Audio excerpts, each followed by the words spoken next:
Welcome to Penrose Learning, where we make understanding easy. You begin with what matters now: access and context.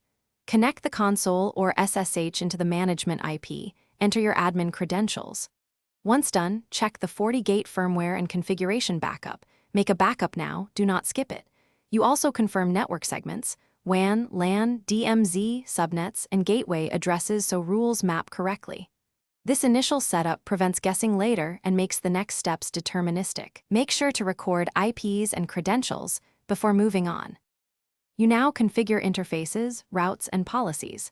Assign each physical or virtual interface its role, set IP addresses, and enable HTTPS/SSH admin access only where needed. Next, add static routes and enable source NAT for internet-bound traffic so hosts reach external services.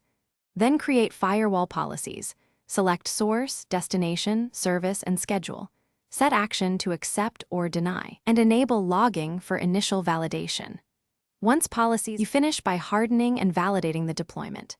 Change default admin ports, enable two-factor authentication, and restrict management to allowed source IPs.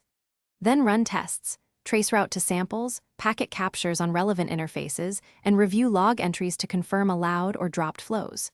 If something fails, follow a rule-based debug.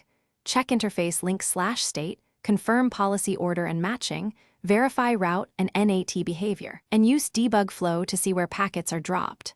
One key tip: incorrect policy order causes most failures. Reorder and retest.